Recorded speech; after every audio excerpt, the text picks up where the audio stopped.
बात है, अयोध्या में एक सम्मानित पंडित रहते थे। उनका नाम हृदयनाथ था। भले ही उनके पास बहुत धन दौलत ना था, लेकिन वे थोड़े में ही संतोष रखते थे कि उनके पास जो कुछ मकान थे, उनसे आने वाले किराए से ही उनका जीवन गुजर बसर होता था। किराया बढ़ाने के साथ ही उन्होंने एक सवारी भी खरीद ली थी। जिंदगी का तजुर्बा होने के बाद भी किस प्रकार से जीवन यापन करना है, इसका बहुत कम ज्ञान था उन्हें। जैसे वे थे वैसे ही उनकी पत्नी जगदीश्वरी थी। उन्हीं की तरह समाज के रीति रिवाजों से डर के रहने वाली थी वह। दोनों के विचार कभी अलग नहीं हुए। पत्नी के लिए पति की आज्ञा ही सर्वोपरि थी। जगदीश्वरी भगवान शिव की उपासना करने वाली थी और हृदयनाथ जी वैष्णव थे, लेकिन दान व्रत आदि में दोनों की समान श्रद्धा थी, यानी धर्मनिष्ठ थे। उनकी एक पुत्री भी थी, कैलाश कुमारी, जिसकी शादी उन्होंने 13 साल में ही कर दी थी। अब उन्हें उससे एक पुत्र की लालसा थी, जिसके नाम पे वे सब कुछ करके धर्म ध्यान में लग जाना चाहती थी। शायद भाग्य को ये मंजूर ना था। कैलाश कुमारी की शादी के बाद ही उनके पति की मौत हो गई और वे विधवा हो गई। पूरे गांव में शोक का माहौल था, लेकिन कैलाश कुमारी, जिसे विवाह का मतलब ही नहीं पता था, वह अपने माता पिता को रोता हुआ देखती तो खुद भी रोने लगती थी। उसे नहीं पता था कि वे क्यों रो रहे थे। वह तो सिर्फ अपने माता पिता को रोता देखती तो उनका अपने प्रति प्रेम देखकर रोने लगती। उस बेचारी को तो पति का मतलब भी मालूम नहीं था। वहीं जब भी माता पिता अपनी बेटी का चेहरा देखते तो दुख से और रोने लगते थे। कैलाश कुमारी को लगता कि महिलाएं पति की मृत्यु के बाद इसलिए दुखी होती हैं क्योंकि पति महिला और बच्ची का पालन पोषण करता है।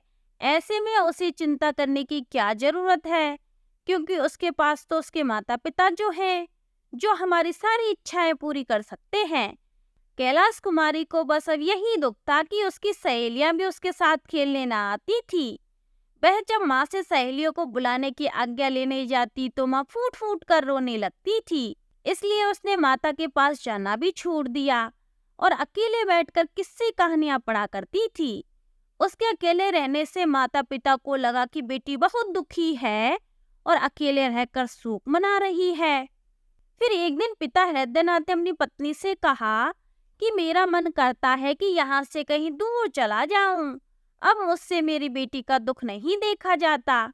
जगदीश्वरी बोली, मैं भी यह सब कुछ नहीं देख सकती। भगवान, मुझे अब और नहीं जीना है।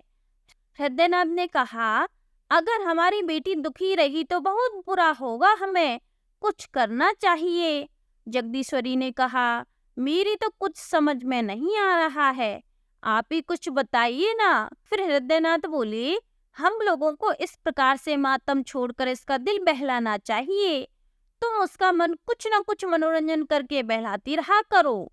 जगदीश्वरी ने कहा, हाँ, मैं ऐसा ही करूंगी। पहले तो मैं उसे देखकर रो पड़ती थी, लेकिन मुझे खुद को संभाल कर उसका शोक दूर करना ही होगा। फिर हृदयनाथ बोले, अब मैं भी उसके दिल को बहलाने का प्रयास करूंगा। हमें उसे हर समय मनोरंजन में लगाए रखना चाहिए। दोनों ने ऐसा विचार बनाया और फिर कैलाशी के लिए मनोरंजन के सामान इकट्ठा करना शुरू कर दिया। इससे हंसते हुए बातें करना, घुमाने ले जाना, नदी में नाव की सैर कराना, रोज थिएटर ले जाकर नए नए नाटक दिखाना उनकी दिनचर्या का हिस्सा था। हृदयनाथ भी कभी उसे कश्मीर के दृश्य दिखाते, कभी स्विट्जरलैंड की झांकी और झरने दिखाते थे, तो कभी ग्रामोफोन पर गाने बजाकर सुनाते। कैलाश कुमारी इन सब के खूब मजे लेती थी। अब उसकी सहेलियां भी आने लगी थी। इस प्रकार कुछ साल कैसे निकल गए ये पता ही नहीं चला। कैलाशी को इन सब की आदत सी हो गई थी और वह इन सब के बिना एक दिन भी चैन से नहीं रह सकती थी। उसे थिएटर और सिनेमाओं की आदत सी हो गई थी। साथ ही में ग्रामोफोन पर आने वाले नए रिकॉर्डिंग भी सुनने लगी और नए संगीत की लत भी लग गई थी उसे अब बाहरी दुनिया से कोई मतलब नहीं था। वह तो अपनी काल्पनिक संसार में डूबी रहती थी। कैलाशी अपनी सहेलियों से भी घमंड भरी बातें करती और कहती कि यहाँ के लोगों की जिंदगी भी जिंदगी है क्या? जीवन तो विदेशों के लोग जीते हैं मनोरंजन के साथ, इसलिए वे इतना खुश रहते हैं। किसी भी कार्यक्रम में माँ और बेटी साथ जाते हैं। उनका इस प्रकार से बाहर घूमना और सैर सपाट लोगों से नहीं देखा गया। लोगों का मानना था कि विधवा औरत को सिर्फ पूजा पाठ और तीर्थ व्रत करने चाहिए। यह मनोरंजन के साधन उनके लिए नहीं होते। कैलाशी के माता पिता को शर्म करना चाहिए कि इस प्रकार से अपनी बेटी को सिर पर चढ़ा रखा है। फिर एक महिला बोली, बाप तो चलो ठीक है, लेकिन माँ ने बिल्कुल भी नहीं सोचा कि दुनिया वाले क्या कहेंगे। इस प्रकार से लोगों में बातें बनने लगी। लेकिन एक दिन सभी स्त्रियों ने जगदीश्वरी के यहाँ जाने का फैसला किया। उनके आने पर जगदीश्वरी ने बड़े ही आदर सत्कार से उनका स्वागत भी किया। फिर कुछ देर यहाँ वहाँ की बातों के बाद एक स्त्री ने कहा कि बहन, तुम तो आराम से हो, तुम्हारे दिन हंसी खुशी निकल जाते हैं, हमारे लिए तो हर दिन पहाड़ जैसा कटता है। तभी दूसरी औरत ने कहा, आखिर तुम्हारे पास इतना समय कैसे मिल जाता है, हमारे दिन तो चूल्हा चक्की करते हुए निकल जाता है। जब समय मिलता है तो कभी बच्चे को संभालो तो कभी घर वालों को, हम तो पूरी कठपुतलियों के जैसे नाचते रहते हैं। तभी तीसरी औरत ने व्यंग्य करते हुए कहा, इसमें सोचने वाली क्या बात है, ये सब करने के लिए जगदीश्वरी जैसा कलेजा चाहिए। तुम लोग तो राज सिंहासन पर बैठने के बाद भी रोती रहोगी। इस बात पर एक वृद्ध महिला बोल उठी, ऐसा दिल किस काम का जो दुनिया कितना भी मजाक उड़ाए फिर भी किसी को फर्क नहीं पड़े। वह दिल किसी पत्थर से कम नहीं है।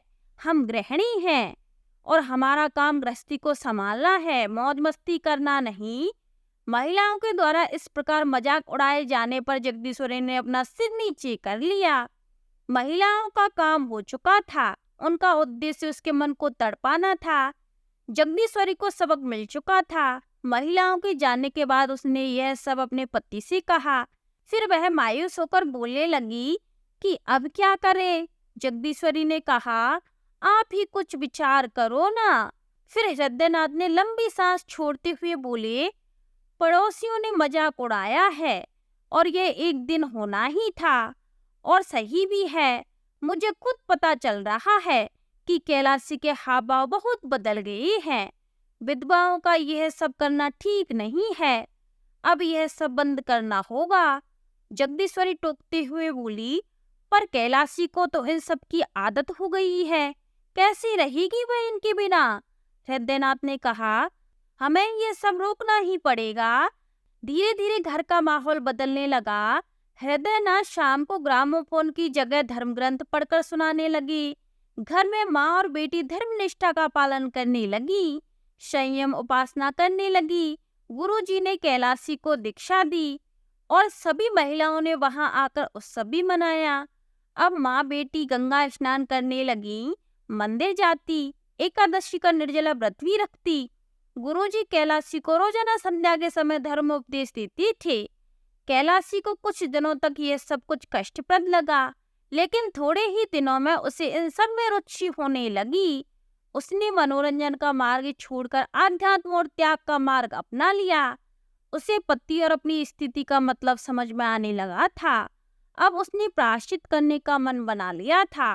वह साधु महात्माओं की सेवा करने लगी और यहाँ तक कि 3 साल में ही उसने संन्यास लेने का सोच लिया था। जैसे ही माता पिता को इस बात का पता चला, उन्होंने अपना सिर पकड़ लिया। माँ ने कहा कि बेटी, अभी संन्यास लेने की तुम्हारी उम्र नहीं है, ऐसी बातें मत सोचो। कैलाशी ने कहा, माँ, इन सब झंझटों को जितनी जल्दी छोड़ दिया जाए उतना ही अच्छा है। हृदयनाथ ने कहा, क्या घर में रहकर सबसे मुक्ति नहीं मिल सकती? तभी माँ ने कहा, इन सब से बदनामी होगी। कैलाशी ने कहा, जो भगवान के चरणों में अर्पण हो जाते हैं उन्हें बदनामी की चिंता नहीं होती माँ। जगदीश्वरी ने समझाया, बेटी, हमें तुम्हारा ही आसरा है। अगर तुमने संन्यास लिया तो हम किसके सहारे जिएंगे? कैलाशी ने कहा, भगवान ही सबका सहारा है माँ। अगले रोज यह बात मोहल्ले वालों को पता चल गई। शुरू में तो उन्होंने आपस में खूब मजाक उड़ाया, लेकिन फिर कुछ पुरुष इस गुत्थी को सुलझाने के लिए हृदयनाथ के यहाँ आए। फिर एक सज्जन बोले, क्या तुमने सुना है कि डॉक्टर गौड़ का हुआ प्रस्ताव बहुत अधिक मतों से मान लिया गया है? दूसरी व्यक्ति ने कहा, ये लोग हिंदू धर्म का नाश करके ही मानेंगे।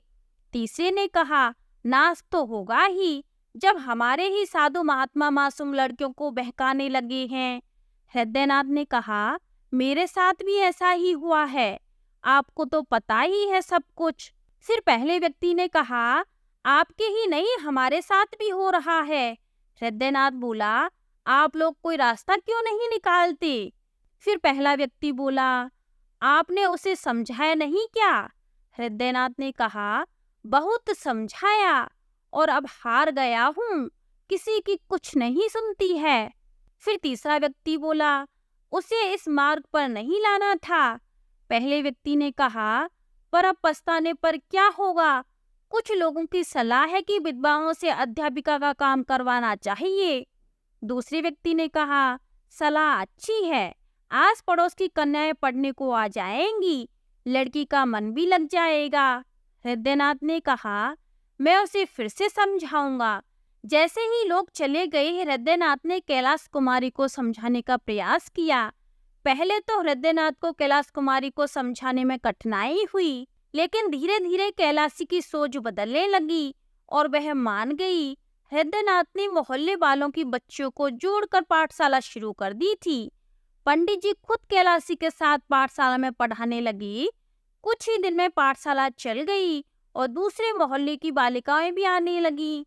कैलाश कुमारी पूरे दिन लड़कियों के साथ रहती, पढ़ाने के साथ ही उनके साथ खेलती, सिलाई सिखाती। पाठशाला अब एक परिवार बन गया था। किसी भी लड़की के बीमार होने पर कैलाश कुमारी उसके घर जाकर उसकी सेवा करती थी। एक दिन की बात है, पाठशाला की एक बच्ची को चेचक निकल आया था। अब कैलाशी उसके घर उसकी तबीयत के बारे में पूछने चली गई। लड़की की तबीयत खराब थी। कैलाशी को देखकर लगा कि उसके सारे दुख भाग गए। 1 घंटे के बाद कैलाशी जब जाने लगी तो लड़की रोने लगी। लड़की उसे छोड़ने के लिए तैयार नहीं थी। हृदयनाथ जब भी कैलाशी को बुलाने के लिए आदमी भेजते, वह मना कर देती। कैलाशी 3 दिन तक लड़की के पास ही रही। अगले दिन जब लड़की की तबीयत में सुधार हुआ तो वह घर आ गई, मगर जैसे ही नहाने के लिए तैयार हुई कि तभी एक आदमी दौड़ता हुआ आया और कहने लगा कि लड़की की हालत नाजुक हो रही है और वह आपको याद कर रही है। फिर हृदयनाथ ने गुस्से में कहा, किसी अस्पताल में नर्स को बुला लो। फिर कैलाश कुमारी ने कहा, बाबा आप गुस्सा मत हो, उसकी जान बचाने के लिए मैं 3 महीने तक उसकी सेवा कर सकती हूँ। फिर हृदयनाथ ने कहा, तो फिर पाठशाला कौन संभालेगा? कैलाशी बोली, कुछ दिन आप संभाल लो, जैसे वह अच्छी होगी मैं आ जाऊंगी। फिर हृदयनाथ बोले, बात को समझो, यह बीमारी छूने से फैलती है, अगर मर गई तो आपकी ही विपत्ति टलेगी। इतना बोलकर बिना भोजन किए वह वहां से चली गई। हृदयनाथ जगदीश्वरी से कहने लगे, मुझे लगता है कि जल्दी ही पाठशाला को बंद करना होगा। जगदीश्वरी बोली, आपने सही कहा, आखिर पाठशाला को कौन संभालेगा? फिर हृदयनाथ दुखी होकर बोली, अब मैं भी क्या करूं? जो भी उपाय करता हूं, कुछ ही दिनों में हमें मुसीबत में डाल देता है। मुझे अब बदनामी का डर सताने लगा है, क्योंकि लोग कहेंगे कि लड़की पराये लोगों के घर आती जाती है, कई कई दिनों तक वहां रहती है। जगदीश्वरी ने कहा, तो आप उसे पढ़ाने से मना कर दीजिए, और क्या कहें। कैलाश कुमारी के वापस आने तक हृदयनाथ पाठशाला बंद कर चुके थे। इसे देखकर कैलाशी ने गुस्से से तीव्र स्वर में कहा, यदि बदनामी का डर है तो मुझे जहर दे दो, आपके पास इसके सिवाय और कोई उपाय नहीं हो सकता। हृदयनाथ ने उसे समझाया, बेटी इस संसार में रहना है तो संसार के अनुसार ही काम करना पड़ता है।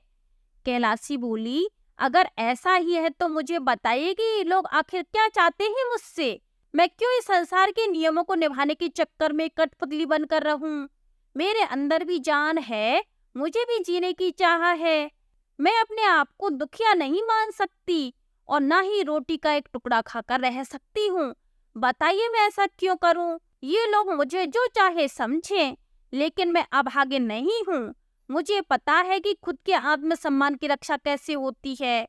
मैं कोई जानवर नहीं हूँ जो समाज लाठी लेकर मेरे पीछे पड़ रहा है। इतना बोलकर कैलाश कुमारी वहां से चली गई। इसके बाद से वह अपनी लाचारी और स्त्रियों की बेबसी के बारे में सोचने लगी। उसे लगने लगा कि महिला पुरुषों के अधीन क्यों है। क्या एक स्त्री का यही भाग्य है? यह सोचकर अपने नसीब और समाज के द्वारा किए गए अत्याचारों पर दुखी और नाराज हो जाती है। पाठशाला के बंद होने के बाद कैलाश कुमारी को पुरुषों से अंदर ही अंदर जलन होने लगी। महिलाओं की बेबसी पर कैलाशी बार बार झुंझला जाती थी। एक दिन की बात है, उसने अपने बाल गूंथकर एक जूड़े में गुलाब का फूल लगा लिया था। जैसे ही माँ ने उसे देखा तो गुस्से में होठों से जीभ चबाते हुए बोली, ठीक है। ऐसे ही एक दिन उसने रेशमी साड़ी पहनी थी, जिसे देखकर आस पड़ोस की महिलाओं ने खूब आलोचनाएं की थी। अब वह एकादशी का व्रत नहीं रखती थी, साथ ही कंघी और आईने को वह छोड़ने लायक नहीं समझती थी। शादियों के दिन शुरू हो गए थे। मोहल्ले की सभी स्त्रियां गैलरी में आकर दूल्हे को देखती थी। जगदीश्वरी भी उनमें से एक थी। जिसके विपरीत कैलाश कुमारी कभी भी इन बारातों को नहीं देखती थी। उसकी नजरों में बारात का मतलब था कि वह सीधी सीधी लड़कियों का शिकार है। बारातियों को वह शिकारी समझती थी। उसे बस यही लगता था कि यह शादी नहीं, बलिदान है एक महिला का। दिन गुजरे, तीज व्रत का दिन भी आ गया। घरों में सफाई के साथ ही स्त्रियां व्रत रखने की तैयारी करने लगी। वही व्रत की तैयारी जगदीश्वरी ने भी की। अपने लिए नई नई साड़ियां मंगवाई। हमेशा के जैसे ही कैलाशी के ससुराल से भी कपड़े और मिठाइयां और खिलौने आए। वह विवाहित महिलाओं का व्रत था, लेकिन विधवा भी इसे सही रीति रिवाज से करती है। उनका संबंध पति से शारीरिक नहीं बल्कि आध्यात्मिक होता है। अभी तक तो वह कैलाश कुमारी भी यह व्रत रखती थी, लेकिन अब उसने निश्चय कर लिया था कि वह यह व्रत नहीं रखेगी। माँ ने सुना तो सिर पीट लिया। वह बोली कि बेटी, यह व्रत रखना हमारा धर्म है। कैलाशी ने कहा, अगर यह धर्म है तो पुरुष महिलाओं के लिए क्यों कोई व्रत नहीं रखते? जगदीश्वरी ने कहा, पुरुषों में इसको निभाने की रीति नहीं होती है बेटी। कैलाशी बोली, वो इसलिए कि जितनी महिलाओं को मर्दों की जान प्यारी है ना, उतनी मर्दों को महिलाओं की प्यारी नहीं है। फिर जगदीश्वरी बोली, तू ही बोल कि महिलाएं मर्दों की बराबरी करें तो भी कैसे करें? उसका धर्म है अपने पति की सेवा करना। कैलाश कुमारी ने कहा, यह मेरा धर्म नहीं है। मेरा धर्म केवल आत्मरक्षा और सब कुछ नहीं है। जगदीश्वरी ने कहा, बेटी एक बार फिर से सोच ले, गजब हो जाएगा। क्या कहेगी ये दुनिया? फिर कैलाश कुमारी ने कहा, क्या माँ आप फिर से उसी दुनिया को लेकर बैठ गई? मुझे खुद की आत्मा के अलावा किसी का डर नहीं है। हृदयनाथ को जगदीश्वरी ने यह बातें बताई तो वे चिंता में डूब गए। उनके मन में हुआ कि क्या मतलब है इन सब बातों का? क्या उसके अंदर आत्मबोध हुआ है, या फिर यह नैराश्य है, यानी निराशा है? वैसे भी जब धनहीन व्यक्ति का कष्ट दूर नहीं होता तो लाज को छोड़ ही देता है। इसमें कोई शक नहीं है कि नैराश्य यानी निराशा ने ही यह रूप ले लिया है। इससे दिल के सारे कोमल और अच्छे भाव खत्म होने लगते हैं और अचानक अलग सा बदलाव होने लगता है। इंसान जग हंसाई पर भी गौर नहीं करता। उसके लिए दुनिया के मानो सारे रिश्ते ही टूट जाते हैं। इसी को ही तो निराशा कहते हैं।